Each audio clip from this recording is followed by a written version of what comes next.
Graça e paz, irmãos, bom dia. Hoje nós vamos estar dando continuidade a essa série de ensinos que tem sido tratado, né?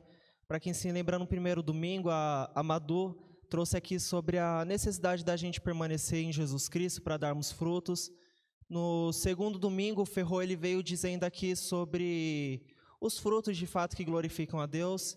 E hoje eu vou estar tratando sobre a pessoa do Espírito, que procede tanto do Pai quanto do Filho, e nos ajuda no processo de evangelismo e nos ajuda no processo de testemunhar sobre Jesus Cristo.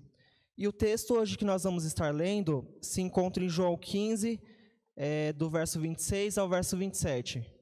João 15, verso 26 ao verso 27. Diz assim o texto: Quando vier o Conselheiro, que eu enviarei a vocês da parte do Pai, o Espírito da verdade que provém do Pai, ele testemunhará a meu respeito. E vocês também testemunharão, pois estão comigo desde o princípio. Meus irmãos, esses pequenos versos se encontram dentro desse grande texto, né? Em João 15, se eu fosse dividir em 3 partes, ficaria assim: a primeira parte é Jesus Cristo dizendo como ele é a videira verdadeira e que a gente deve permanecer nele. E a segunda parte, onde esses versos sobre o Espírito estão inclusos, Jesus Cristo ele vem dando início a uma nova discussão que vai se desenrolar nos outros capítulos, né? Como nos textos originais não tem essas divisões, Jesus ele inicia um texto, uma discussão nova no capítulo 15, que vai se estender ali para os próximos passos. E essa discussão se trata a respeito do mundo que iria nos odiar pelos simples fatos da gente manifestar a pessoa de Jesus Cristo. Mas, diante desse cenário, ele nos prometeu que nos enviaria o Espírito da verdade. O Espírito esse que nos ajudaria no testemunho de Jesus Cristo. Então, é basicamente isso onde o contexto nos leva. E até aí tudo bem. Hoje eu vou estar tratando sobre o Espírito que testemunha quando a gente anuncia a palavra de Deus.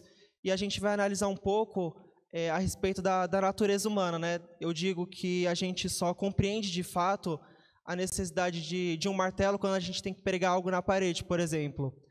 E tem um teólogo anglicano, né, do século XX, J.C. Parker, que ele diz algo muito interessante sobre a pessoa do Espírito e o testemunho de Jesus Cristo.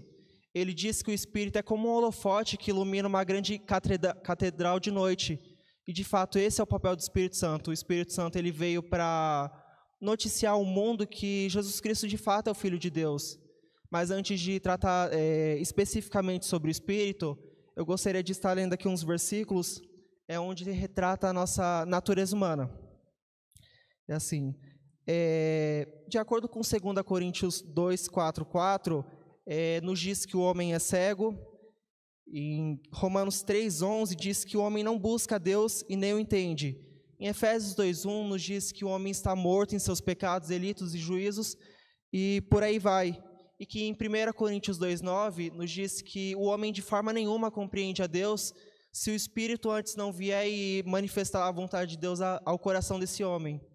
Eu não cheguei a anotar aqui, mas em Jeremias 17:9 também nos diz que o coração do homem é desesperadamente corrupto. Então, meus irmãos, eu acredito que muitas vezes nós temos uma visão acerca do ser humano que realmente não é bíblica. Geralmente a gente atribui muito poder, muitas capacidades ao tal livre-arbítrio do homem, quando na realidade esse arbítrio não é livre, ele é escravo. A Bíblia nos demonstra que o homem sem Deus, ele está morto em seus pecados. O homem sem Deus, de forma alguma ele vai querer o Senhor. Se for oferecido ao homem sem Deus, sem a ação do Espírito Santo, Jesus Cristo, este homem vai recusar a Deus inúmeras vezes. Então, meus irmãos, não é que é difícil o homem se converter sem o Espírito Santo. É impossível. De fato, como nos diz em Ezequiel 36, quando o Senhor ali havia feito uma promessa sobre a nova aliança, é o Espírito que removeria o coração de pedra e nos daria um coração de carne. Então, diante desse cenário onde o homem é totalmente incapaz de escolher ao Senhor, onde o homem é totalmente ineficaz nessa escolha, o que vai restar dele? A gente pode perguntar. E a resposta é o Espírito Santo. O Espírito Santo que é enviado tanto do Pai quanto do Filho, quanto, como eu havia falado, é o Espírito quem vem e traz iluminação aos corações, de fato. É o Espírito quem muda à disposição do homem, de fato tira a venda dos olhos dele e então ele passa a querer o Senhor. Tem um teólogo que eu gosto muito, né, um reformador do século XVI, João Calvino. Quando ele vai tratar do Espírito Santo e a palavra, ele geralmente usa ali o selar do Espírito, né? O que é isso? É basicamente o Espírito que vem e sela a palavra no coração dos descrentes. É como se o Espírito Santo, quando a gente prega a palavra, olhasse diante o descrente e dissesse: isso aqui que você está ouvindo é palavra viva, é o Espírito que convence os corações. E teve o sucessor de João Calvino, Teodoro de Beza, ele usou uma ilustração muito legal também, onde ele disse que a pregação é como um tubo que o Espírito coloca na alma do indivíduo e ali descarrega o conhecimento sobre o Filho de Deus. Então, meus irmãos, é de extrema importância que nós, como igreja, venhamos depender do Espírito Santo. E eu ainda tenho tempo, eu gostaria de estar trazendo aqui 2 aplicações. Até que a gente viu o estado do homem que é totalmente incapaz de vir a Deus, a gente viu do Espírito que testemunha, que abre os corações, que ilumina as mentes, e agora a gente vai trazer ali essas aplicações. A primeira aplicação é para um contexto mais geral aqui nosso como igreja. Para a glória de Deus, a nossa igreja tem começado a investir em missões, tem se engajado mais nessa área de fato. E muitas vezes neste processo, de fato, pode ser tentador a gente se sentir seguros com certos números de voluntários, a gente tentar adaptar certas estratégias, e não digo que isso é errado, é extremamente necessário para esse processo de evangelismo. Mas, meus irmãos, essas coisas não podem substituir a nossa dependência do Espírito Santo. É certo que essas coisas são boas, mas se o Espírito Santo não agir em nosso meio, de fato vai ser de pouca eficácia os nossos evangelismos. A gente não pode adotar modelos de igrejas e, por base nesses modelos, sufocar a ação do Espírito Santo. De forma nenhuma, como igreja do Senhor, nós precisamos ser o tempo todo dependentes do Espírito, porque é Ele, como Jesus diz no capítulo 16 de João, é Ele quem viria e convenceria o mundo do pecado, da justiça e do juízo. É Ele quem chama os eleitos pela pregação do Evangelho. É Ele quem, de fato, transforma o coração iníquo do homem.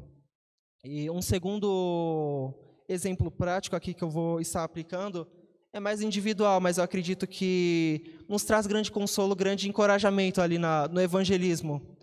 E eu vou estar direcionando mais, talvez, aos pais, às mães, ou até mesmo aos jovens, aos adolescentes. Essas pessoas, né, que têm orado, que têm investido, muitas vezes nos seus filhos, nos seus pais, nos seus avós, seja lá em quem for. Tem investido em oração, tem investido em testemunhar de Jesus Cristo, mas muitas vezes você olha para essa pessoa a quem você tem orado, a quem você tem buscado testemunhar de Jesus, olha para ela e fala: essa pessoa não tem mais jeito. Essa pessoa, eu apresento o evangelho para ela não deseja o Senhor. Essa pessoa sempre recusa quando eu anuncio a Jesus Cristo. E aí, meus irmãos, de fato, essa pessoa jamais vai querer o Senhor se o Espírito Santo não vier sobre ela.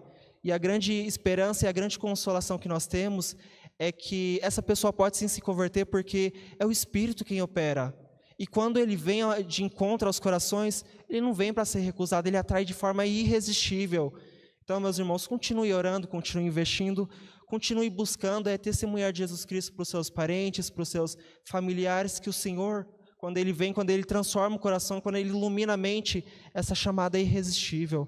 E é assim que a igreja vai caminhando, e é assim que a igreja vai crescendo no poder do Espírito Santo pela pregação genuína do Evangelho. Amém? Agradeço a oportunidade.